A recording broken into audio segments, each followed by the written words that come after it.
estamos en la lucha. Trump, escucha, estamos en la lucha. Escucha, estamos en la lucha. Estamos en la lucha.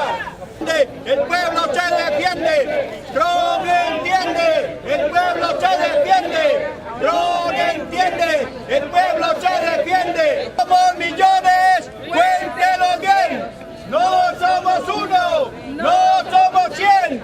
Somos millones. Cuéntelo bien. On behalf of the New York Immigration Coalition, Make the Road, and 32BJ SEIU, we want to say thank you for everyone showing up today to defend TPS. Give yourselves a round of applause. What are we here to do? So we have a program of directly impacted members of our community that are here to tell us why it's so important to show up. We know that right now DACA has currently been repealed, and we're fighting for DACA and a legislative solution for that, and we must still continue to fight for all 11 million people in this country that are living undocumented, and people that have temporary status like TPS, that now their futures are threatened as well, right? And today, while the United Nations is hosting their General Assembly, New Yorkers are coming out loud and proud, right? Yes! Are we here loud and proud? Yes! Because we are standing on the right side of history. One of them is in college, and the other one has completed 2 years of college and runs a phone business. Tienen una casa que han comprado entre los cuatro y ahora tienen el temor de que si les quitan TPS, como también están anulando DACA, ellos tienen miedo de perder su casa, de que fácilmente los van a ir a buscar a su casa donde viven porque no tienen otro sitio, donde van a perder sus negocios, van a perder todas sus fuentes de trabajo. They are homeowners, and at this moment when DACA has been repealed and as TPS is threatened, they are fearful for losing their home, for losing their businesses, and they're fearful that immigration will come to their house and deport them and make them lose everything they have worked so hard for.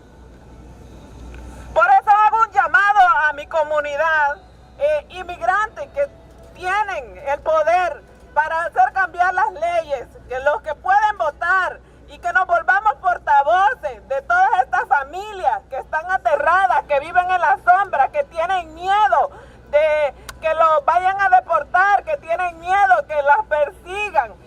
Nosotros somos los que podemos hacer el cambio. Hay que salir a votar, hay que registrarse a votar y hay que seguir apoyando a nuestra comunidad.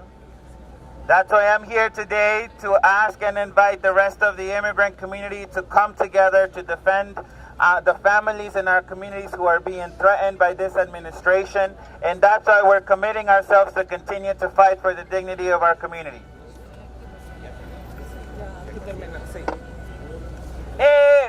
Solo quiero decir una voz que viene desde los 80, que fue asesinado, Óscar Arnulfo Romero, y dijo: yo soy la voz de los sin voz, y eso es lo que yo ahora soy, la voz de los sin voz. Y si todos nos volvemos voz de los sin voz, vamos a hacer mucho. Sí se puede, y adelante. ¡Sí se puede! ¡Sí se puede!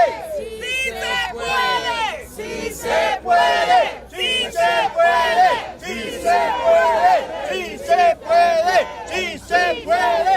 ¡Sí se puede! And just to close out her statement, she said, she gave us a quote from Monsignor Romero of El Salvador, who said, I am the voice for all the people who are not able to speak for themselves here today, and that's why I'm here today. That was how Maria Magdalena closed her speech. Voice of the voice. ¡Sí se puede! ¡Sí se puede! ¡Se puede! ¡Sí se puede! Give it up for Maria Magdalena, everybody! Real loud and proud! Our next speaker is Bella Canales, a TPS recipient from Honduras and a proud member of 32BJ SEIU. Let's give it up for Bella! ¡Sí se puede! ¡Sí se puede! ¡Sí se puede!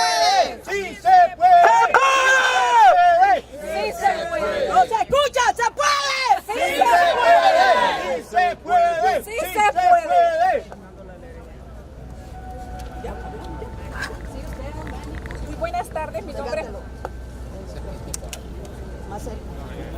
Muy buenas tardes, mi nombre es Perla Canales. Oh, okay. Muy buenas tardes, mi nombre es Perla Canales, soy de Puerto Cortés, vivo en Nueva York y tengo TPS.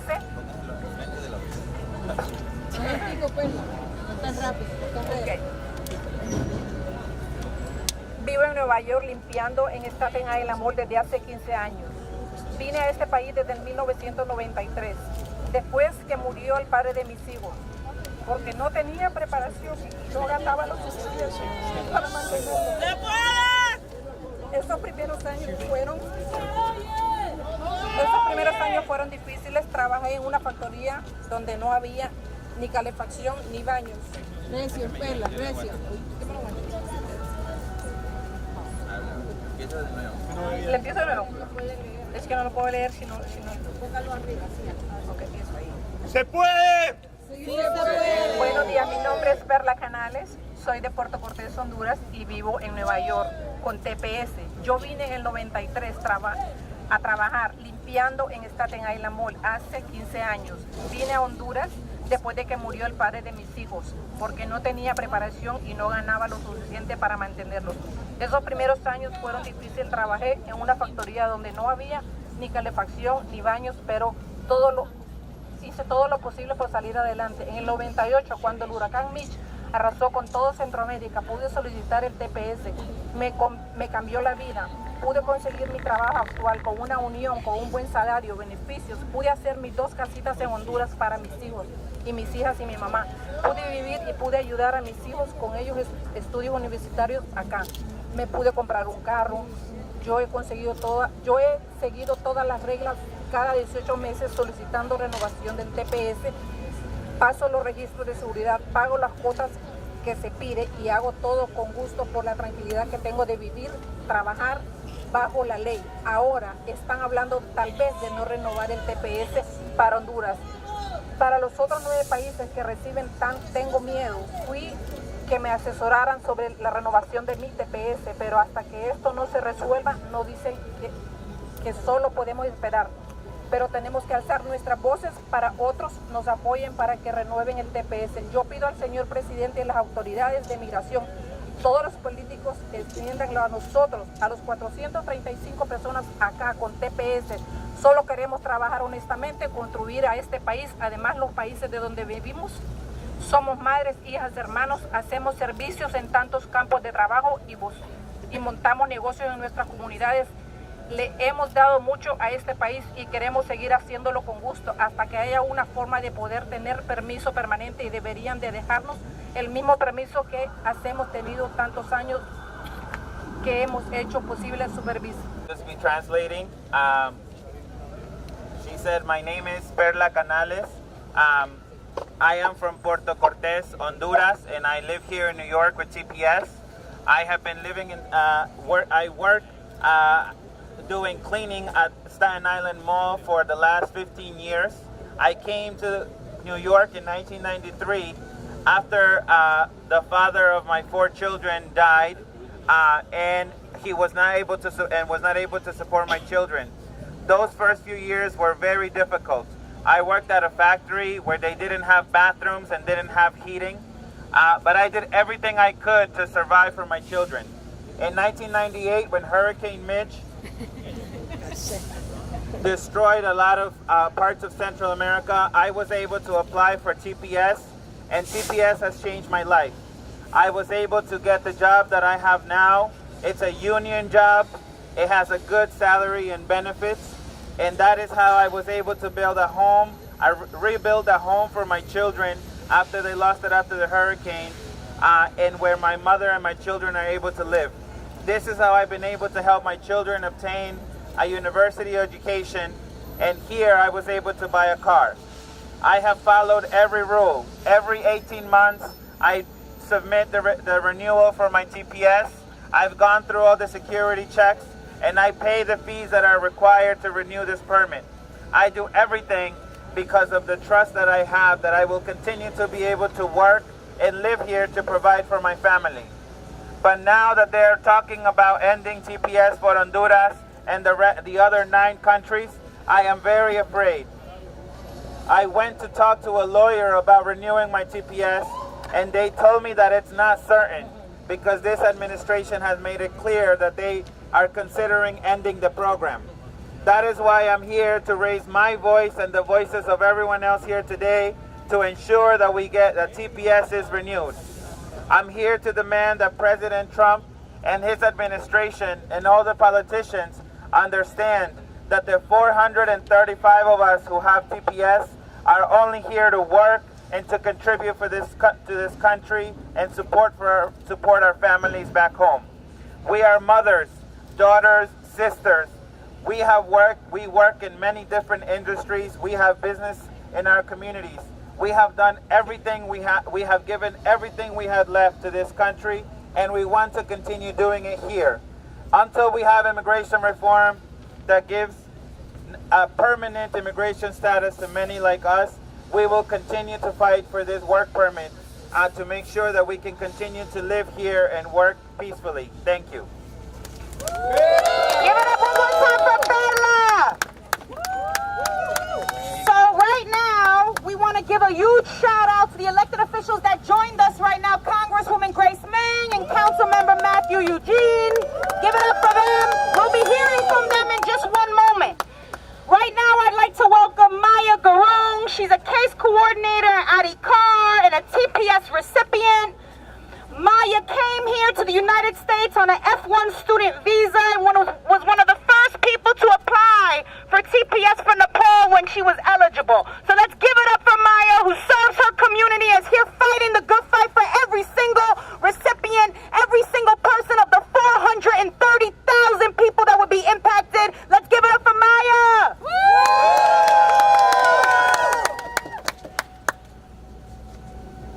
Namaste and good afternoon everyone. My name is Maya and I'm a case coordinator at Adhikar, and I'm also a temporary protected status or TPS recipient.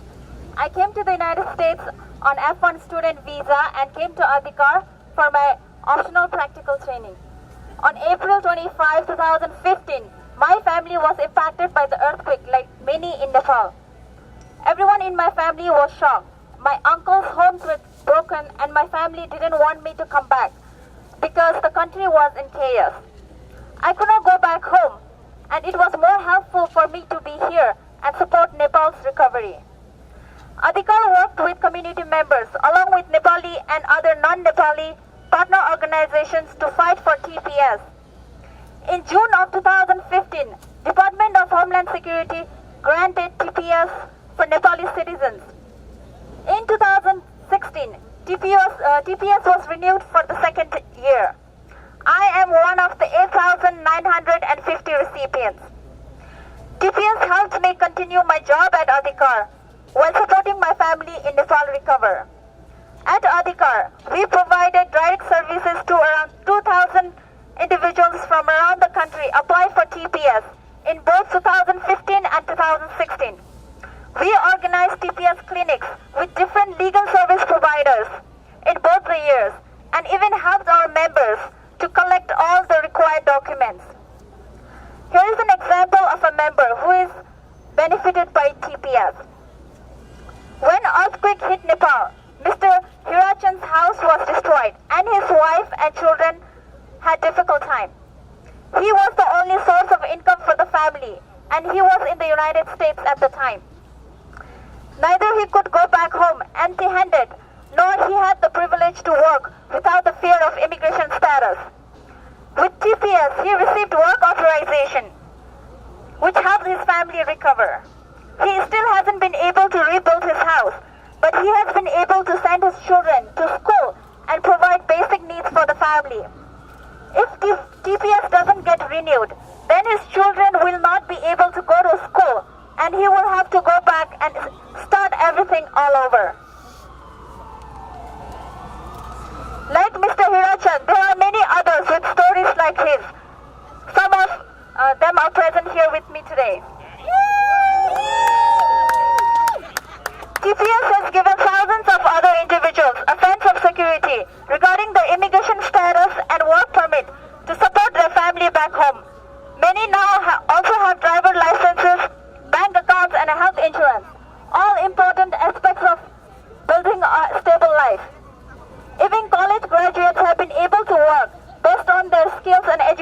ground.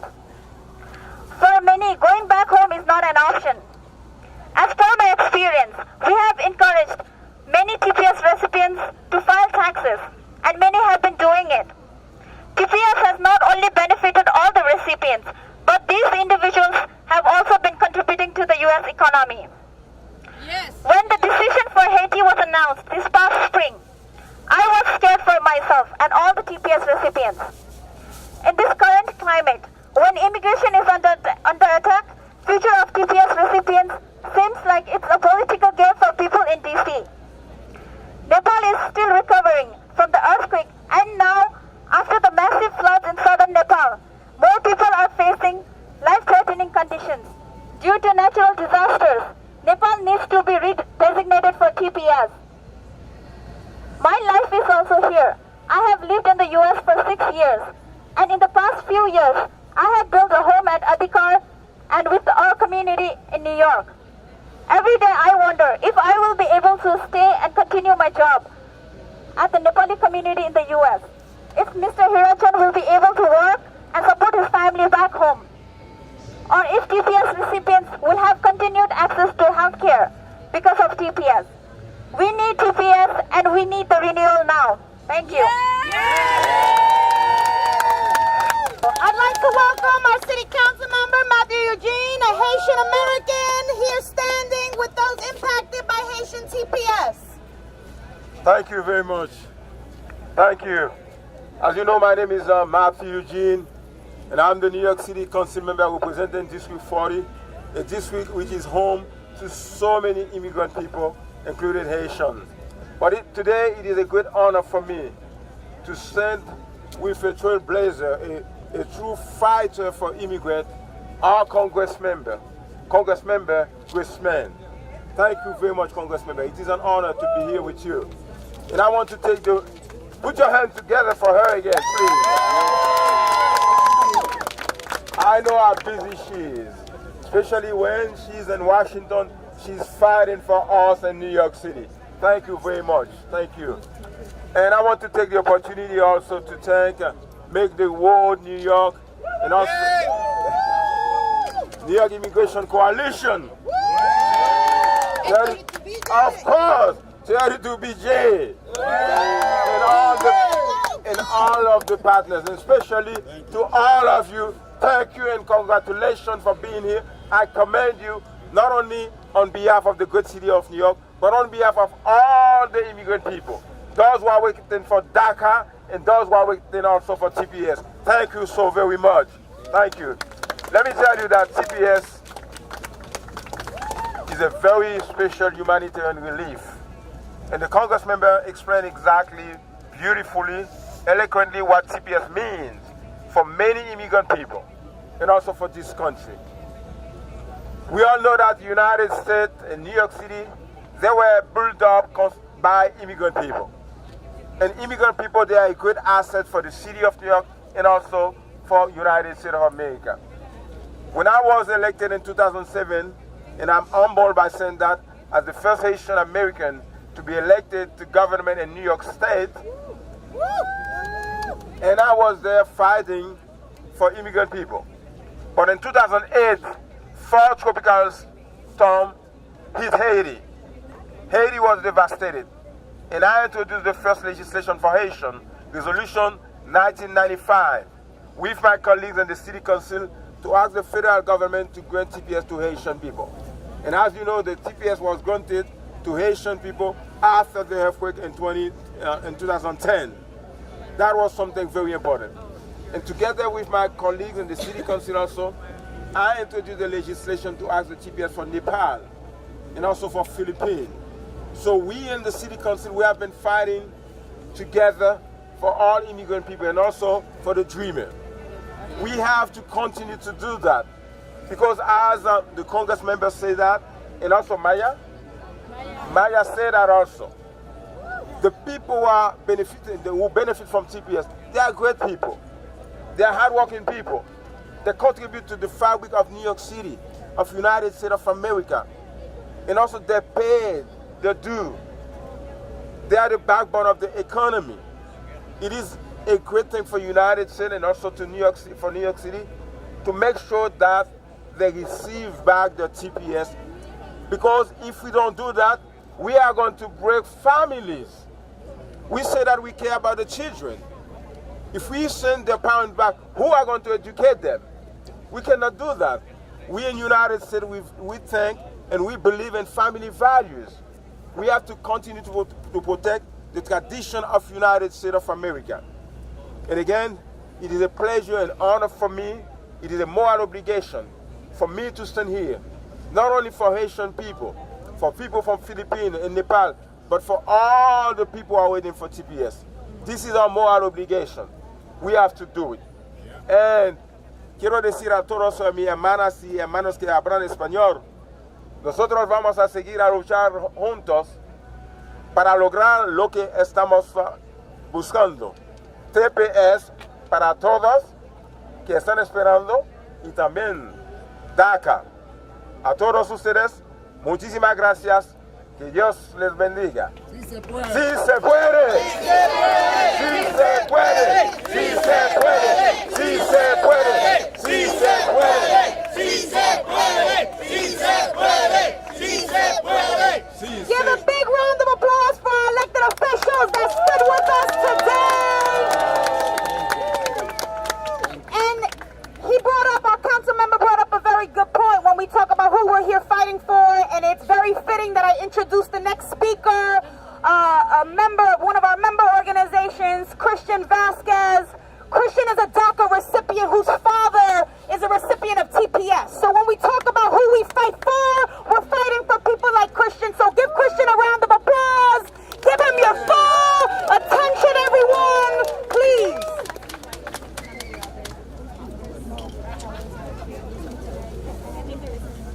Thank you, everyone, for coming here. This is such an honor to be in here to start off. And long story short, let me introduce myself. My name is Christian Vasquez. I am a DACA recipient, a junior at John Jay College, a paralegal and Central American legal assistant, and the son of a TPS recipient. I am a man raised between two paradoxical worlds. One word is the situation that we live in my motherland of Central American. Currently an oppressed son where the poor become part of the system or end up dead for refusing to join the street gangs. When this newer world that I've been raised on since I'm 12 years of age, I had seen this mighty nation and its richness and opportunity with the open eyes that the first foreigners to our lands must have had. I see the promise of freedom, democracy, the American dream. My audience, this is my mestizo way of life. Doors have opened the world that had never been there in my motherlands where violence reigns. Being in the United States have made me realize how valuable life is, how different my life would have been if this nation never welcomed me. I began college without any hope of making use of my degree because I will need at least a work permit to make good use of it. Then DACA came along, and I remember so well the hope that I felt on that day when President Obama introduced the policy in the Rose Garden. I no longer had to think about odd jobs. I no longer needed to remain in the shadows. And I finally felt like I was able to pay my fair share to the nation that opened its arms to me and thousands of other young people who grew up in the dilemma of when will be the time to go back home. But what's home when really all you know is what's surrounding you? This is the same magnificent changing of circumstances that my father experienced when President Bush granted TPS for Salvadorans. He went from working odd jobs for being the member of a union. Life changed at home as new opportunities came. In less than 2 years, he was able to finish paying off his very own house. A house that by the blessings of God and his dedication and hard work is now home for all 4 of us. And besides that, he has been able to purchase 3 other houses. He was able to bring the family back together during his first 5 years in the union. And this is just an example of how the opportunity of DACA and TPS have helped a lot of lives, and I am afraid about it, about the future of these programs today. I stand facing extraordinary peril. This is why I'm here to send a message to the President of the United States, President Trump. Here before the United Nations, my father and I may not be Americans on paper, but the standards, liberties, and rights of this country run through our veins. For DACA and TPS recipients, this beautiful nation has been our home, and there is no other nation on earth who would rather be than here. We'll continue to fight for our rights, and we'll move forward, united as one people, by one dream, the American dream. Thank you all. Christian Vasquez, everyone, who is fighting for the American dream for both he and his father and his entire community. Give it up for him, please, everybody. It's difficult to tell your story.